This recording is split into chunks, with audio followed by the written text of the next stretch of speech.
Hello, everyone. This is Devo Spice, and if you don't know who I am, I'm not surprised. I've been wanting to do a movie review show for some time now, and this isn't that. This is just, think of this as like, well, not so much a pilot, but like an early alpha version, or a minimum viable product, whatever the hell they call it. Now, I am going to mention a few things that are not in the trailer, but I promise I won't spoil anything important. I'm an asshole, but I'm not that big of an asshole. Today, I'm discussing Scream, which is actually Scream 5, but they refuse to call it that because this is a requel, which is a phrase they actually discuss in the movie. It's not quite a sequel, and it's not quite a reboot, but oh man. Seriously, if anyone uses the word requel in front of me, I will punch you in the dick. So, Scream 3 was spelled Scrithrium, Scream 4 was spelled Scriforum.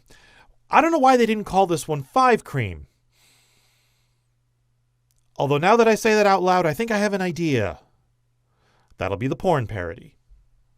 This movie starts out with a girl named Tara getting attacked by a guy showing you his O-face after he calls her on her landline. A landline in 2022.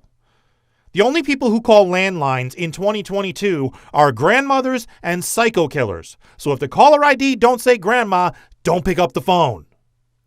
The attack brings her estranged sister Sam and Sam's boyfriend Richie back to town. They track down Dewey for help. Dewey calls Sydney. Gail gets involved, and the whole gang is back together again. Even Billy Loomis makes an appearance, although sadly Stewart does not. But to be fair, Billy does look a little shaggy. Sorry. Tara has the requisite group of friends necessary to build a list of suspects, but honestly, that's kind of what took me out of the movie the most. Gen Z doesn't normally have names like Amber, Mindy, and Chad. They have names like Bacardi, Felony, and Hashtag, because their parents are my age and they're idiots. But whatever, it's a movie.